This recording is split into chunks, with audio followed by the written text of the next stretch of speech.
Stanley presents, oh, hey, that's me, The Further Adventures of Indiana Jones. Excelsior. Welcome. It's time for The Further Adventures of Indiana Jones. The greatest adventures of all time. I don't know. I'm making this up as I go. Pack your bag, grab your passport, and prepare to go globetrotting with Marvel Comics' classic four-color adventures of Indiana Jones. Jones? Mr. Jones, I've heard a lot about you, sir. Your appearance is exactly the way I imagined. I'm here now. What do you want to talk about? Hey, IndyCast listeners, welcome once again to The Further Adventures of Indiana Jones. I'm Joe Stuber, joined as always by my audio archaeologist in Austria, Keith Voss. Keith, how you doing? Audio archaeologist. I like that. I like that title. It's your new well, you know what? I was thinking about this too, and I've always wondered. You talk about fan names and fan monikers and things. You know, Star Trek always has the Trekkies and the Trekkers, and Firefly has the Army of Browncoats. Doctor Who's got the Whovians. What are fans of Indiana Jones called? Well, that's a good question. Has this not been Indians? I think that's out there. Jonesians? I don't know. I always kind of thought of us as like Raiders. The Raiders? Indies, yeah. I don't know. I mean, is that something that's something that's been mentioned before, right? I don't know. I was drawn by. I know in the world of Further Adventures, they always talk in the Readers of the Lost Ark columns. They call themselves butt arcs because they're budding archaeologists. And even back then, I was like, bah. Yeah, I don't like that. I like Raiders or something better. Like, how about whip heads? You know, whip it good. We can call ourselves whip heads. Well, you know, maybe our special guest in the Raven's Nest today will know. Why don't we go ahead on in and ask him?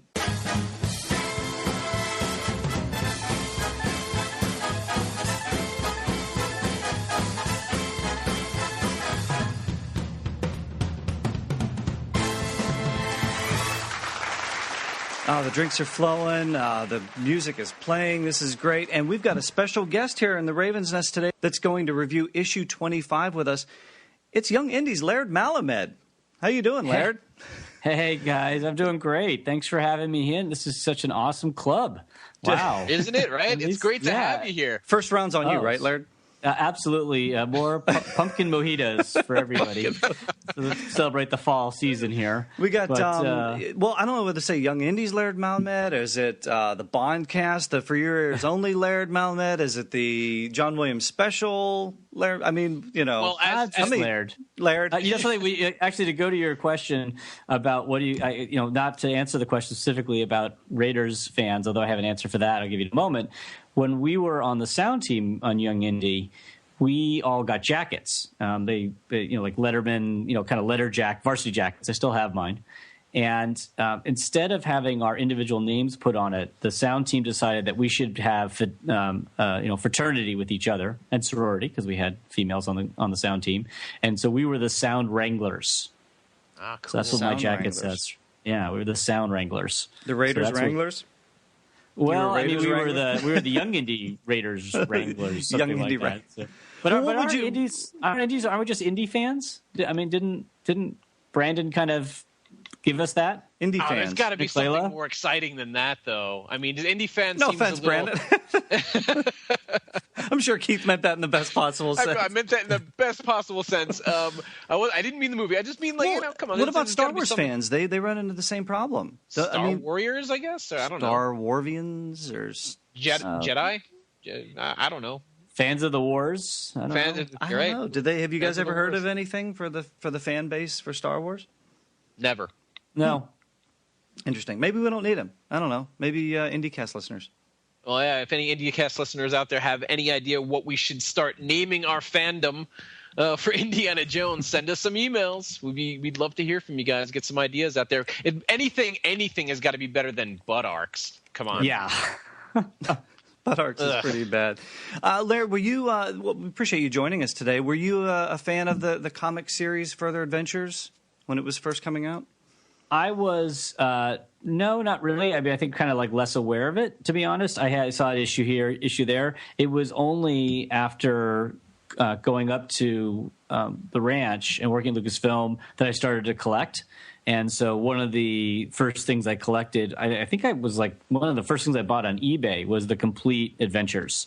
And that's and somewhere in there I also picked up the Temple of Doom adaptations. And frankly, so you bought all 34 issues at one shot. I did. Nice. I had seen a few of them, but I bought them all. And I also then I further have bought the omnibuses to have them conveniently located. And I have to quick check. I was thinking about this the other day when you mentioned that Last Crusade is going to come up in the sequence, and I'm like, wait, do I even have the Last Crusade adaptation? I'm going to have to go make sure I do. I'm pretty sure I do. You do in the omnibus in Volume 3. It's oh, collected. of course, right. Yep. Yeah, but it's not the in same omnibus. thing. No, that's my backup. I want to have the actual, the original, book. Yeah, I'm smell that. There's nothing like having the art. ink. Oh, exactly.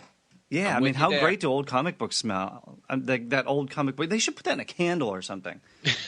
I'd have that in my man cave here. I'm sure the Yankee Candle Factory is listening intently right now. For the nerd fan base. Comic book smell, yes. Yeah. Comic book. Yeah, there's actually a couple. There's, what is it, a 4-issue? I think they broke it up into 4 issues, and then you had the Marvel Super Special as well.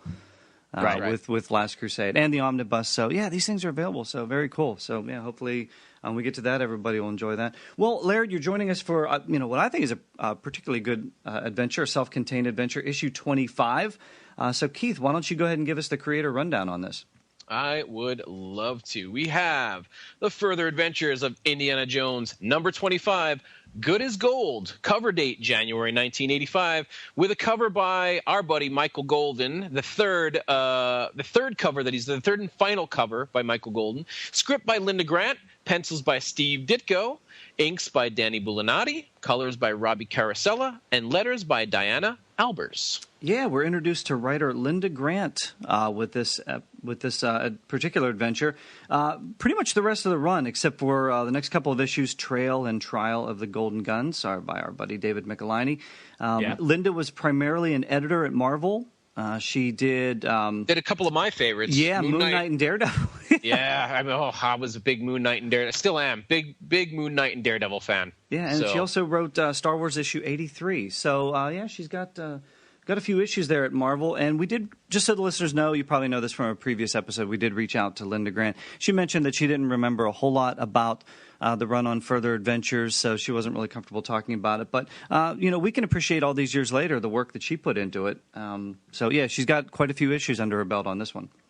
I love about the Further Adventures, and I think this may have been a Marvel aspect of their hiring, is that, there were a number of female creators involved in the series. And I don't know how much of that was a result of the women's lib movement, but in the 70s and people getting jobs, I don't know how much of that was just to sort of like comic creators had to be somewhat open because like everyone was beating them up anyway. But I love that. I love this fact that, the last, kind of quarter of this run is, got a different voice than we've heard for some of the other ones. And I think it's, I think it starts off, as we get into this, it's a pretty good character that I want to know more about.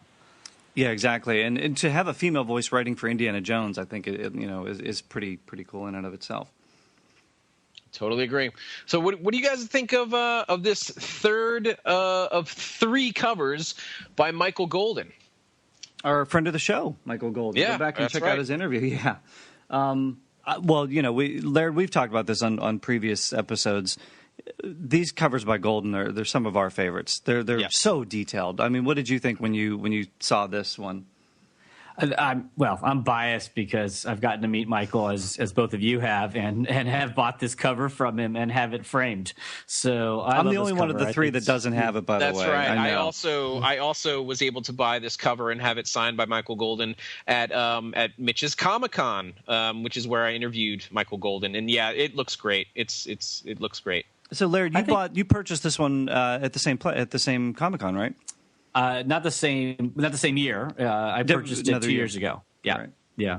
So I got a chance to talk to Michael and just ask him about some of his work, and it was kind of quick because he was working the show and meeting fans, and he had a good follow. It was always busy at his little booth, which was great. One thing I love about this cover too is that it works excellently in the pen, and it works. I think it's great in color. It looks great in color. Sometimes you see covers that are sort of like they're strong only with the color. Sometimes when you add the color, you're like, well, I really lost a lot of the illustration. But this one here, I think, really kind of serves both purposes. And it's got, it's pretty amazing to have a third of the cover kind of taken up by the train. Right. It's sort of sort of really feels like you're, kind of a documentary feel that you're just, kind of like just catching the action. Well, that's the thing. I mean, you talk about action. I mean, this cover has pretty much everything we could possibly want in an Indiana Jones adventure. I mean, he's once again, he's got a MacGuffin in his hand. There's guys on horseback shooting at him. Guns are drawn. And say what you want about the rest of the series, like story wise, like some of the stories are weak. This series has some of the greatest covers. I mean, that are just so true to the spirit of what Indiana Jones is all about. And I mean, this cover is definitely no exception. Yeah, and I love Marvel kind of got away from this years ago, where they were just started doing the just sort of generic character covers, not necessarily action or anything that's going on inside. And I kind of miss that a lot of times when we have the action that's going on inside the book. And the crazy detail that Michael Golden puts into these things. Again, just the pants, the wrinkles on the pants and the wrinkles in the jacket, the expression on Indy's face. He draws the fedora perfectly. Yeah, You've got really the does. Motion lines on the train. He's even got a cactus down there. I mean, it just, some really cool stuff there. I agree. The only thing is, like we've gotten in previous covers before, what exactly is Indy holding on to there? What is that? Is that I don't know. Is that a It's Monopoly something board or gold. something?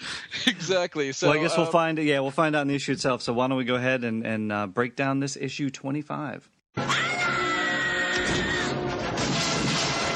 I know I'm on the show. That is awesome. Wilhelmina. Is it okay if I have a small crush on her? Is that all right? Sure. Is that cool? All right. You're not okay. Yeah. All right. We'd miss her if she wasn't around. She always reminded me of Frau Verbissina. Yeah. But I don't know. She's kind of cute. We got it. I wish we could track her down from Last Crusade and interview her. I wonder if that's possible. We gotta get Mitch on that. We could find out. So yeah, maybe she could be a guest on Further Adventures. And wouldn't that be cool if she could do the Scream, like actually do the Scream? Oh my That'd goodness. be awesome. That'd be Good awesome. idea, Laird. A dream come true. A dream come true. Our needs are small. It does not take a lot to impress us. All right. Well, we've got issue 25, good as gold, and we've got the final comic book appearance of Marion Ravenwood until Crystal Skull. Yes, that's right. A little But you know bittersweet. what? A little bittersweet about It this is a one. little bit bittersweet, but we were promised her return in issue number 35, but we'll go into detail on that a little later. But yeah, when we end the run with 34, we'll talk a little bit about the mysterious issue 35. If you're a regular listener to the IndyCast or this segment, you know kind of what we've uncovered so far, which is right. Dun, dun, dun, dun, brr. It's not. It was not meant to be, Shetty. Yeah, it was definitely mentioned, but yeah, we'll talk more about that later. But in this one, we don't have much of Marion. She'll pop up a little bit later in the adventure. But we've got a new leading lady in this adventure, Jessie Hale, and she's already got the drop on Indy. Yeah, that's right. I mean, the splash page, she's already got a gun pointed right at Indy. But it's so interesting. They already, we know that they already know each other. As soon as he opens the door, she's like, Indiana Jones has the gun pointed at him. And he mentions that he's traveled 4,000 miles to find her, all the way from Marshall. And Indy makes an interesting comment here. I mean, you could definitely see the Ditko art already very prominent. And he says, you think that pop gun is going to stop me? And, very cocky and arrogant Indiana Jones there. Are women ever happy to see Indiana Jones? I don't think so. They always know that one day, just like this, he's going to come walking back through their door. And a very familiar setting, too, Laird. Did you get a little sense of deja vu when you saw where this was introduced? Well, I happen to. It always seems to bother me, and you mentioned this on the last show, too, which is like, friggin' Raiders took place in November and December of 36. Yeah. Okay. We've established that. Pat helped establish that in the trivia. So because of when the Life magazine that's in Raiders was published. So I'm always like, and of course no one was thinking about that back when they did this run. This didn't have to be in Peru. This could have been in Brazil or any of the South American countries. So it was felt a little bit of a shortcut to me. But get past it very quickly because it's such a strong opening, and if you look at the big full page, right, he does not care that she has that gun. It's not only in the dialogue, right, he just does not care. Right, very relaxed. He's very relaxed. He's not ready for action or anything. He's standing there very casually. It's so funny, but we find out that Jessie Hale has asked her employees at the American Institute for Natural History to send someone that's fluent in the Quechuan dialect to assist her in translating of this tablet that she's discovered. Now, it's interesting. I just added today to the Indy Wiki that Quechua was mentioned in this issue. And as we know from Kingdom of the Crystal Skull and from Young Indiana Jones Chronicles, Indy learned how to speak Quechuan by writing with Pancho Villa, something Laird should know about. That's right. No. We had to dub all that sequence actually back in working on the show. Those Pancho Villa episodes, they were good. They were really good. Good. The series itself is great, and it's on Netflix too, which is very cool. So if you haven't seen it, go check out some of Laird's handiwork on Young Indiana Jones Chronicles. Get your Netflix up and go watch it. Good stuff.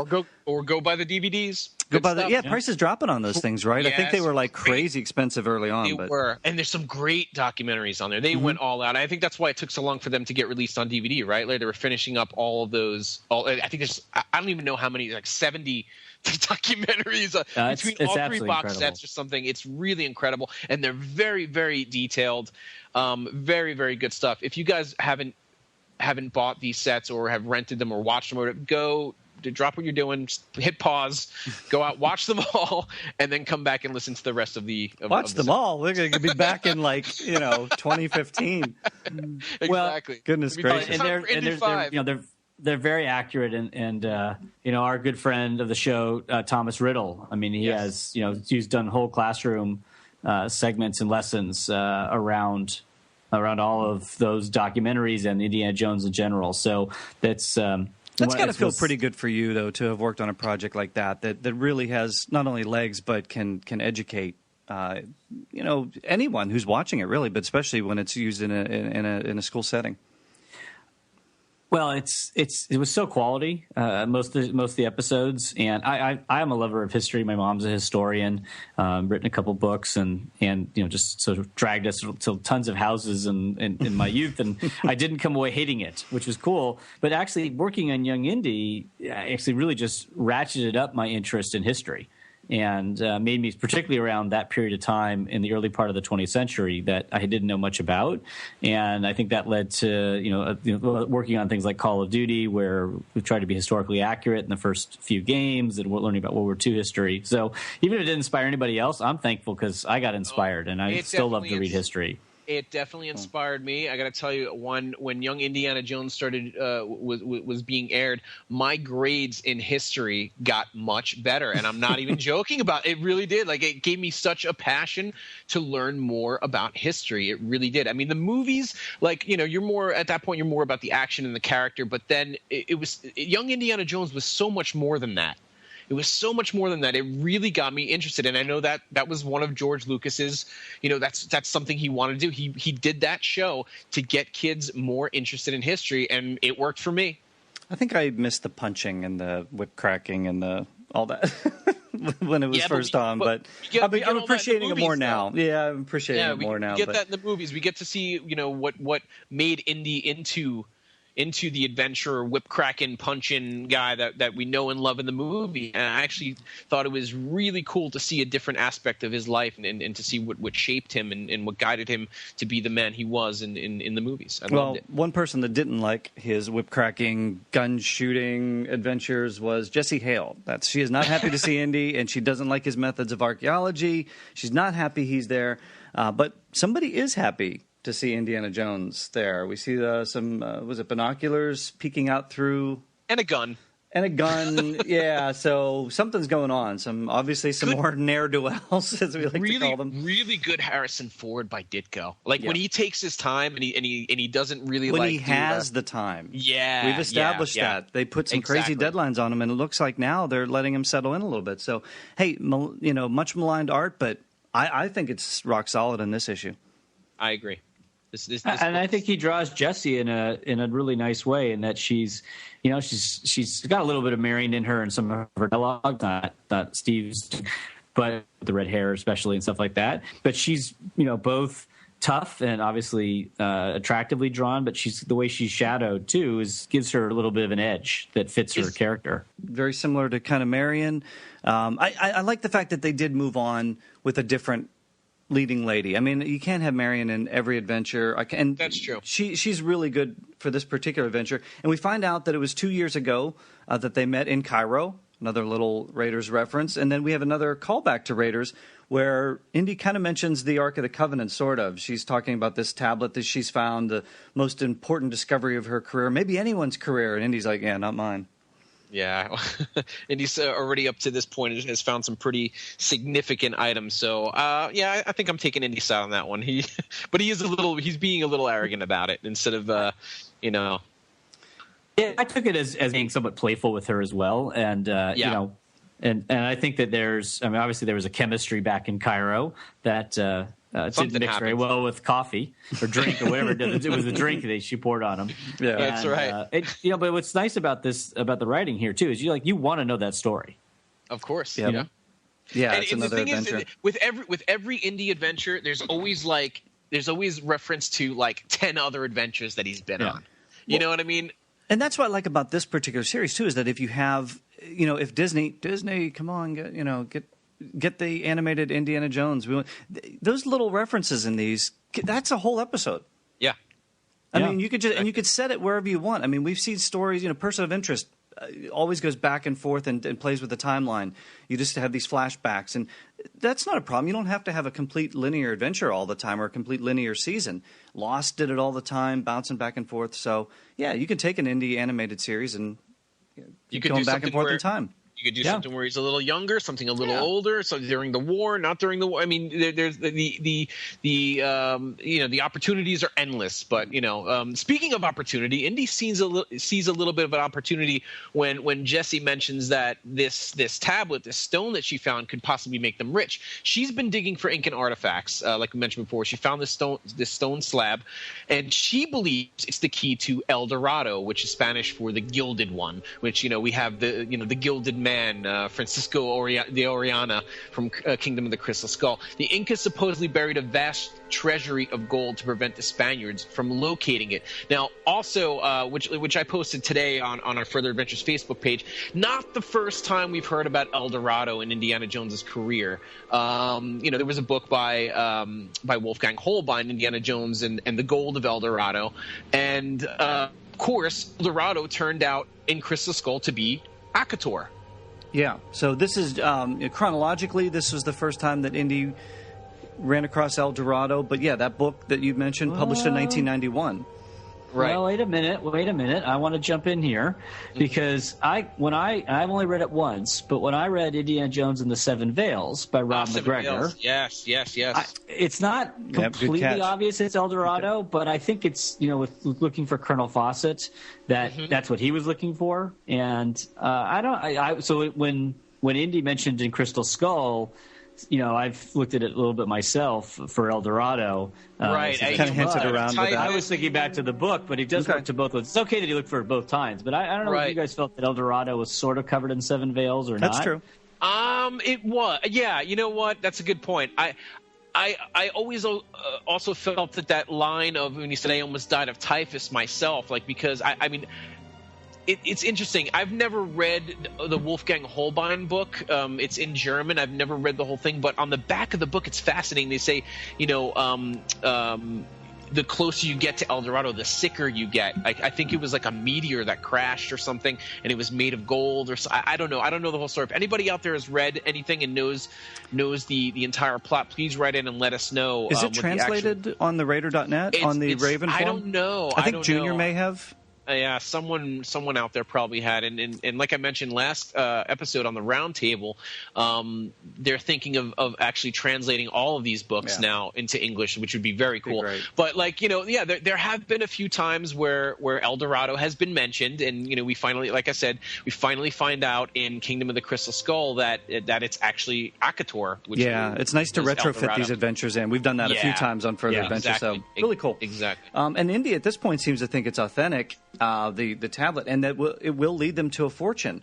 Fortune and glory, kid. Fortune and glory. Well, obviously, when you get into that, fortune. Exactly. But I love, I love Indy here with the magnifying glass and the brush. He is an archaeologist. Yeah. I mean, I wish they had the panel to have him put his glasses on. That'd be great. That'd be great. But it would work with the action and Professor Jones next. But he is. He's looks authentic. He says. Well, and it's he's not the only one that thinks that too, because we've got our bad guys that have been looking at him from afar. They're now bursting through the door. That's right. Yeah, I like that Jessie kind of springs into action, very Marion-like. But it's because Indy doesn't take any action.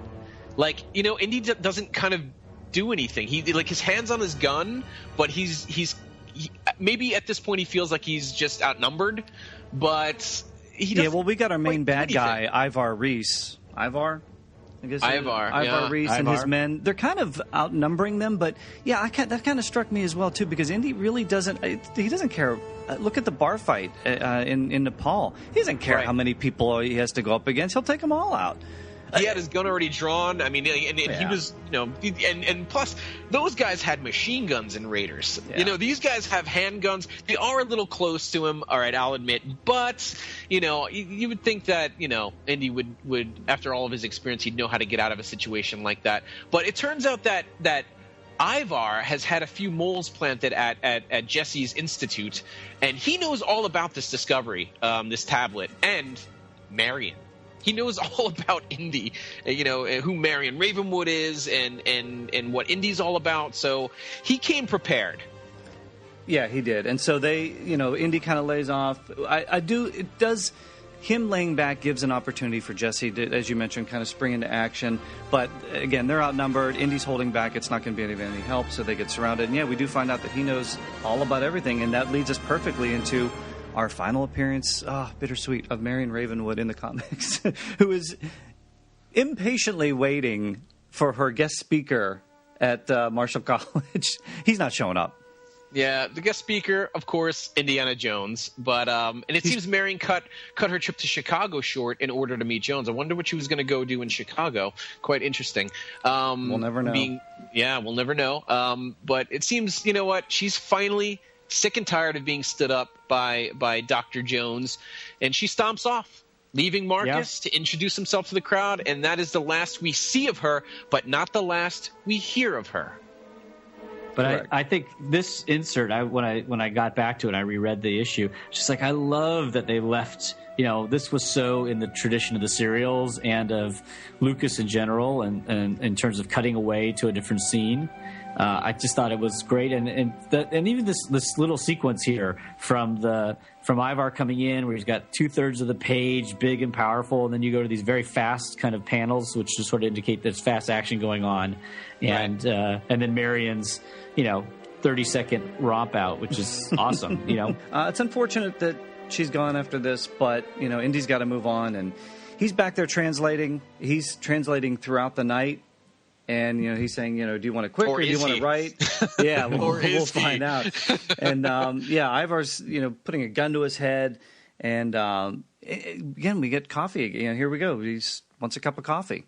Wonder why. I just have to say quickly here, great Indy, great Harrison Ford by Ditko. With the gun over his sholdder. Oh, that's the whole page panel right there. Yeah, the whole page is great. And in that last panel too, the way Ivar is, he looks mad. He looks crazy. The eyes are slightly off center.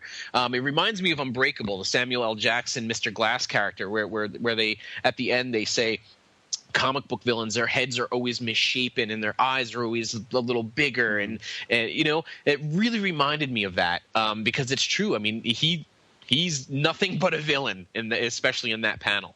Yeah, and really good art by Ditko. Again, I don't know why people, he's a couple of those deadlines forced him into doing some breakdowns and some quick art, but it's amazing. Yeah, that top one where he's translating and like all the bad guys are asleep in the foreground and they're the shadowing and then the light on Indy and Ivar and Jessie. It just, classic stuff. Really looks good. This page really looks good. I agree. I mean, Indy is curious to find out if Ivar is related to Edgar Reiss or Reiss, the industrialist, and it seems that that's Ivar's father, who thinks that he's not worthy of the family fortune, which is why Ivar is kind of holding them up. He wants to find what's at the end of this tablet. Yeah, you don't want to mention that name to Ivar. He freaks out. No, you don't. No, you don't. Yeah, that's what sets him off because he just goes bug nuts crazy at that point. Yeah, he wants to find that gold with Indy. While Jessie stays behind with Gregory, who is one of Ivar's assistants, I guess we can call him, as collateral. Yeah, and then here's where Indy springs in action. He gets that coffee that we mentioned earlier, dumps that into Gregory's face, throws all his translation, the papers that he's been translating on all over the place. Whip action, everything. I mean, really good action set piece here. I guess Ivar didn't know that much about Indy because if he did, he would have taken that whip away from him. Yeah, he would have. I mean, come on. Ivar forgot to take that away. I mean, pretty good fight scene I think we got here. Yeah, it is. And I think Ivar is crazy, as you said, and so it's that little detail that they had in the previous page really allows you to kind of go with the character more. I think because you say like, oh, this guy's nuts, and of course he's going to be easily defeated by Indy's shenanigans, and then but he's not going to give up. That's right. And then the next page we flip over and we've got those quick panels again. A lot of, as you mentioned, Laird, a lot of crazy action going on. Turns out Indy had planned this all along. He had it translated in like 5 minutes, but he was kind of waiting on this train, this eastbound train that was going to come up. So he was just kind of biding his time. Eastbound and down. Yes, and down is right. He takes Jessie and they go straight down this mountainside here. Wow. But she keeps up.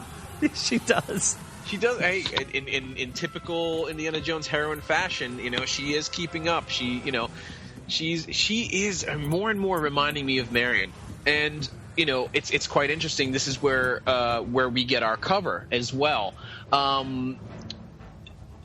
A great action sort of here.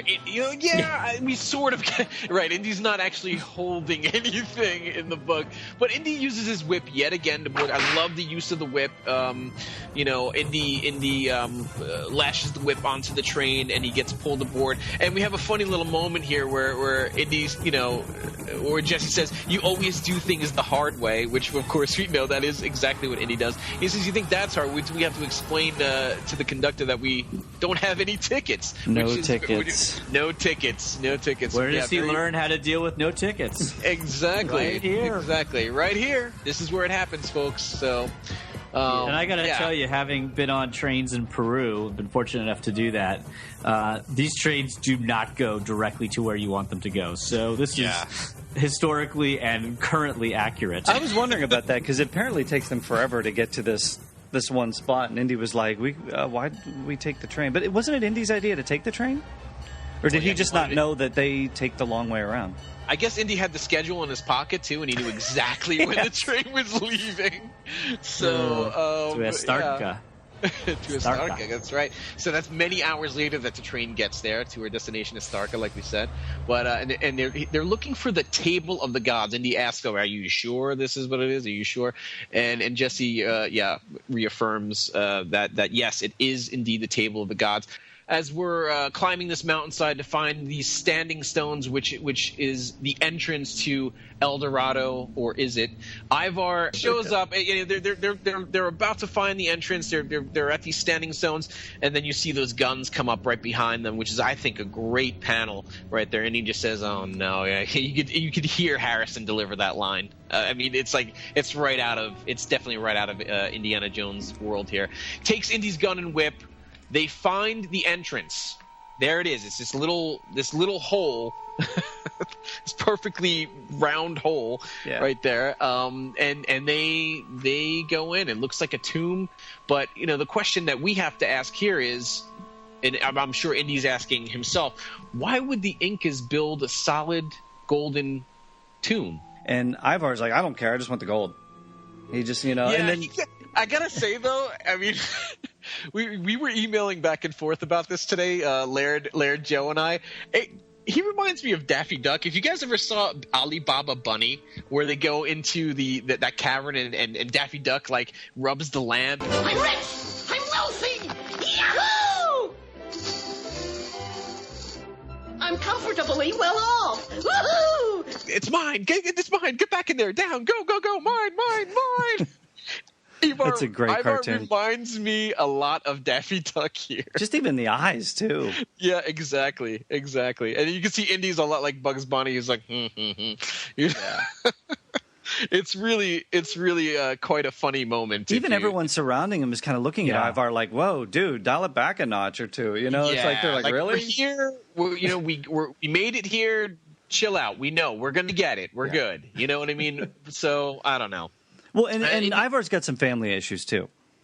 Yeah, he's got more issues than a magazine stand. Yeah, he's got some daddy issues. Yeah, he's got some daddy issues, that's for sure. But it seems that Indy sees the opportunity to okay, you know what? This guy he's monologuing. He's looking up in the sky. He's not concentrating on me.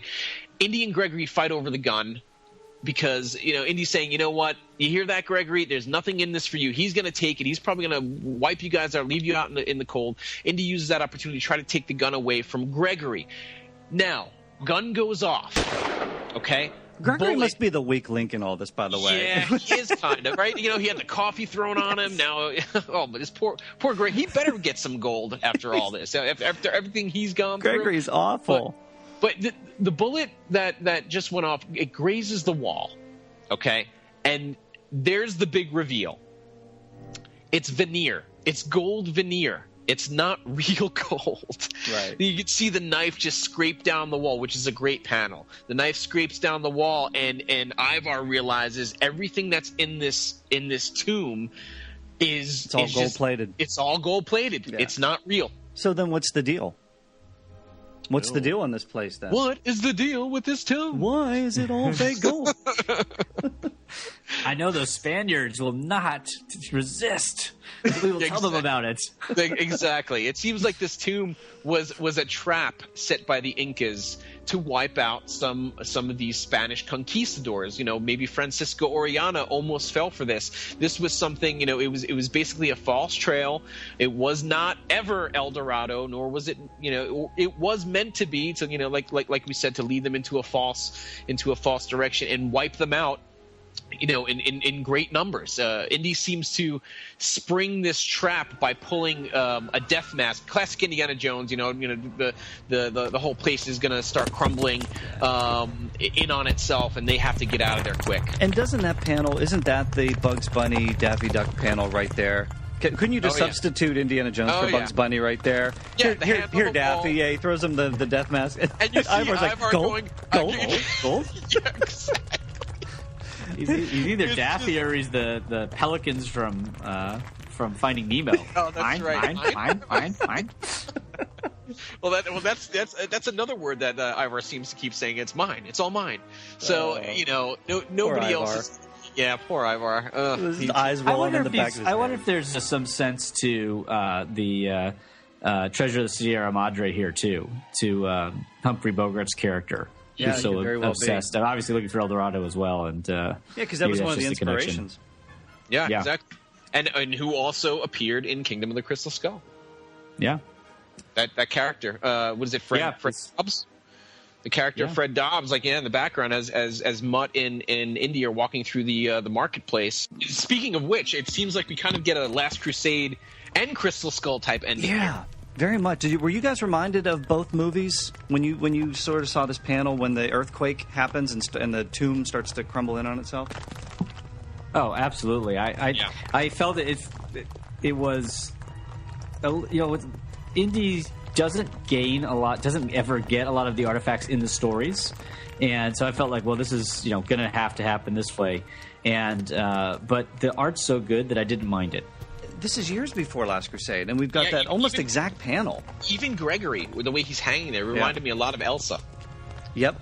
And so everything's crumbling down. Indy knows to get out. He always does. It's like, even in Crystal Skull, he's like, that's why I'm down here. Something's going to happen.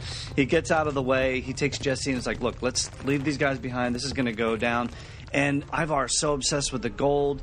The mask falls down, again, just like the Grail. And they're trying to go for it. And so they're all obsessed. They're, with the gold. They stay behind. And man, Ivar just forever loses it. Yeah, he's just that panel where it just all comes down on him. Yep. And Jessie and Indy are making their way out of the tomb, the crumbling tomb. She can't believe Indy sprung the trap while they were in there, but I mean, she knows Indy pretty well. Really, she can't believe that. I mean, number one, that's the only way he could spring it, by being in there. Yeah, that's what I thought. I mean, wouldn't he have to be in there to do that? Why is she upset at that? Right. Because they were probably going to kill them. As soon as they got what they wanted, which they were very close to getting, that would have been it. It would have been curtains for. Why would they need to leave Jessie and Indy around? He had to do something, so that's why And he probably figured, Ivar was going to kill them anyway. So you know what? Why not just spring into action? Yeah. So I think it made total sense, and you're absolutely right. It's she is. I mean, really, she wasn't needed after they got Indy. They really only needed the panel from the carving from her. And Indy's translation, and then they were done. It's kind of funny that they were going to leave her with Gregory as if that was going to inspire Indy necessarily to save her. I guess it would have, because that's what Indy does. But that's a pretty big leap. So, what'd you guys think of this adventure? I thought for a one shot, pretty good. Yeah, I agree. I think they packed a lot into this one-issue adventure. And you know what? A lot of times that's what hurt this book, is that they packed way too much into one issue where it could have gone 2 issues or even 3 issues. But I think for this adventure, it worked. It was just enough. We got a lot of action. We got introduced to a great new character. We had Indy. We had Marion walk off, and I mean, a whole lot of drama in this one issue. Action-packed, jam-packed, full. And I gotta say, good as gold. I totally agree. This issue was good as gold. I'll triple the sentiment here, because especially when you compare it to 24, episode 24, which is another one shot, similar plot in many ways. Not exactly the same, but sort of like kind of get caught up in some other mystery and being dragged along, and then don't actually the thing is kind of destroyed at the end. But it's just so much better written and so much more enjoyable to read. And I think because it picked up those tropes, because it's just a strong issue. So I really liked it. And I think in terms of reactions to this, and there's been passionate fans about these stories for a long time. I like to, one of the benefit of having the original issues and having access to them is that you can look at the letters further on about what they said about these issues. Yep. So there's one here from Further Adventures 28, referring back to 25, about how much Michael Skelly of Altona, PA.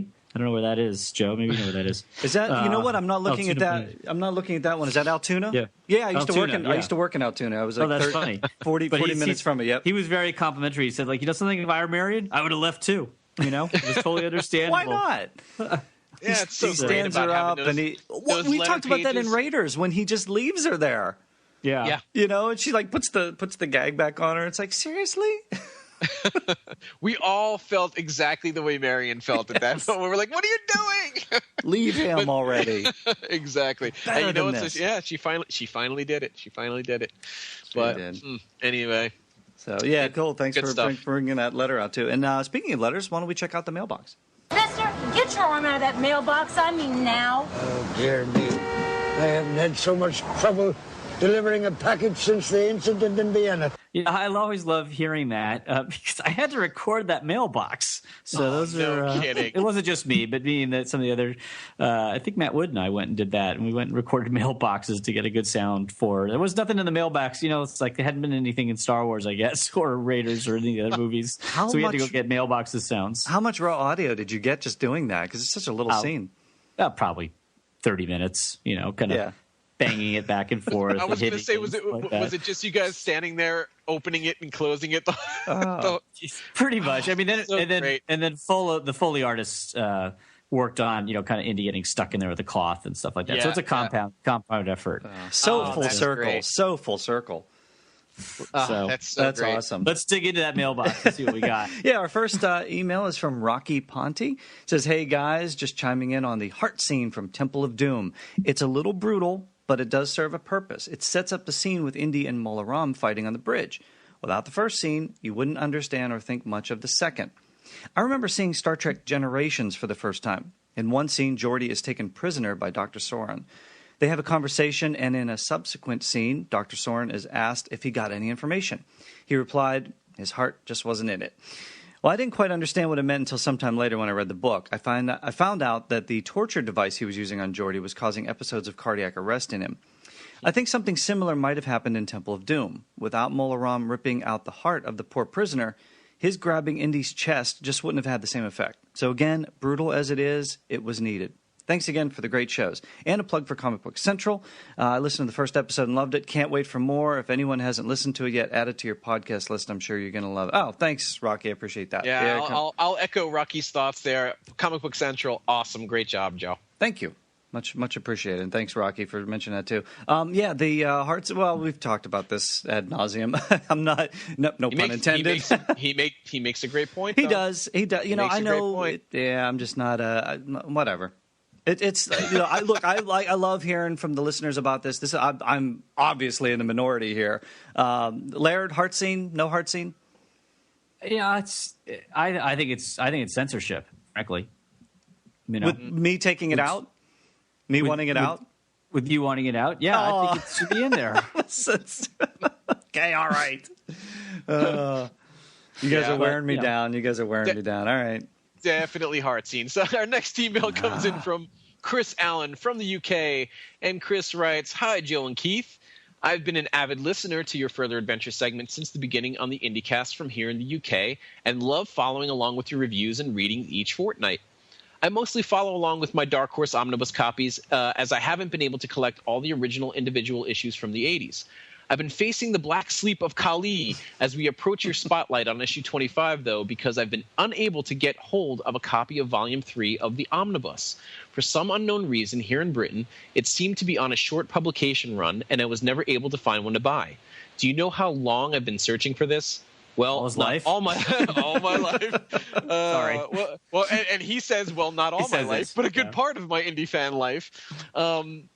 The only trouble is nowadays Amazon and eBay sellers have it at extortionate prices, so I wondered if I can make an appeal to the IndyCast community to see if there's a chance anyone has an extra copy of this holy grail of an artifact. I'd be willing to do a trade for some other indie items or to purchase it at a reasonable price. Plus, then I'd be able to keep following along with the segment 2. Keep up further adventuring."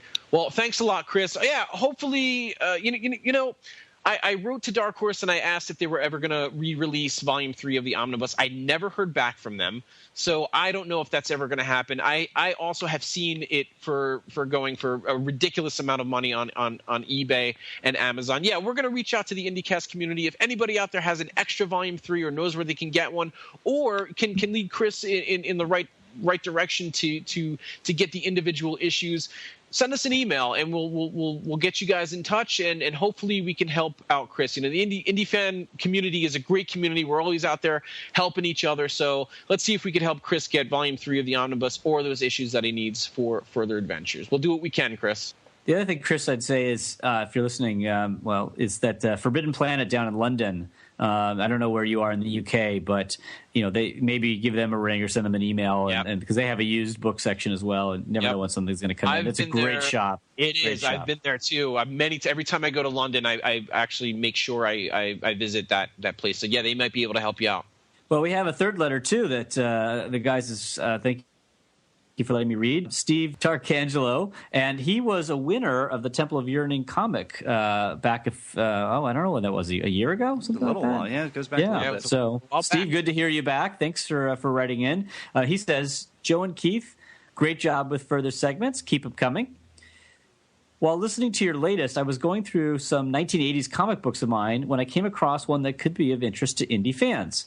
It's issue number 3 of Quest Probe, a Marvel miniseries by Scott Adams. And Scott Adams is this is me commenting now, is a fantastic creator.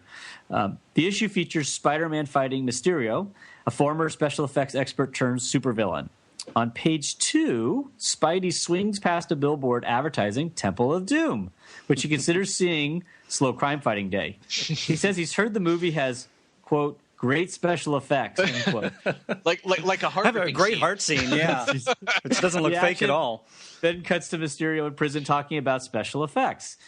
Is this a clumsy way of transitioning from one scene to the next, or a case of self-promotion since the billboard is captioned with "See the movie and read the Marvel comic"? I gotta go look this up. This is great. He said, Steve continues, I've attached the page in question for you to decide. Yeah, Steve. Thanks, Steve. And he sent those pages to us. I had never heard of this. I never heard of that either. Series before, but picture. Yeah, the pictures are cool. We'll post those on the Facebook page. We'll send them to Ed for the Flickr page. He swings right by it, and it's of course Marvel self-promotion. That never happens. That never happens. Unheard of. But it's so funny. Maybe Mysterio was the one responsible for doing the heart ripping effects. Yeah. Was it Quentin Beck? A guy in a fishbowl helmet on the set of Temple of Doom. All right, this is what we're gonna do. We're gonna put this really superfluous, heart-ripping scene out, and then I'm gonna get to work on the plane crashing into the mountainside scene. Oh, no wonder why it was so bad. He didn't see what he was doing. Yeah, with that with a big fishbowl on your head. You can't really see much out of that, I guess. Huh? Cool. Thanks for the. It gets very foggy in there. Yes. Thanks for the note, Steve. Okay, that's it for the day then. Well, class has ended for today. Laird, thank you for joining us in the Raven's Nest today to review this issue. Really appreciate you stopping by. Well, Joe and Keith, thank you so much for having me. It's been a long time coming. I've been loving the segments. It's really been a way to re-experience these comics, and some of which I've only read once. So it's been just an absolute thrill along the way, and happy to participate in this small way today, and hope the fans like it. Oh, cool. We love having everybody from the IndyCast on as a special guest, and it's been really cool. We want to hear from the listeners. We've got some great emails and some great comments today. Keith, how can they get a hold of us? Like always, thefurtheradventures@gmail.com. Don't forget our Facebook page. We're going to be posting that picture that Steve DiArcangelo sent us of Spidey swinging past the Temple of Doom billboard. Don't forget to check that out. It'd be great to hear from you guys. Let us know what you think of the show and of any future issues you'd like to talk about on The Further Adventures. And Laird, obviously the John Williams specials with Ron Longo, and we've got the Bond cast. You're working with those guys over there. You've got For Your Ears Only. How can they get a hold of you, and if they want to tell you how much they love the John Williams specials or the stuff you're doing in the James Bond world? I can be found at laird@theindycast.com. Excellent. So, send your comments over to Laird. Check out those other podcasts. You guys are doing a great job. I'm loving reliving the Bond world again. Me too. Great stuff. Good stuff. And the soundtracks, man. What's up next? Coming up, Thunderball, right? Yep, Thunderball. The guys just released the sort of two-parter of the movie itself, and Jimmy and I will be releasing For Your Eyes Only Thunderball edition quite definitely in December and maybe in the next few weeks. And just 4 little words for you: kiss, kiss, bang, bang. Oh, looking forward to that. It's going to be a good one. So check Laird out there, and check Keith and myself out. Every time on the IndyCast, we're here, Further Adventures of Indiana Jones. Next issue, we are going to be reviewing issue number 26 on The Further Adventures of Indiana Jones.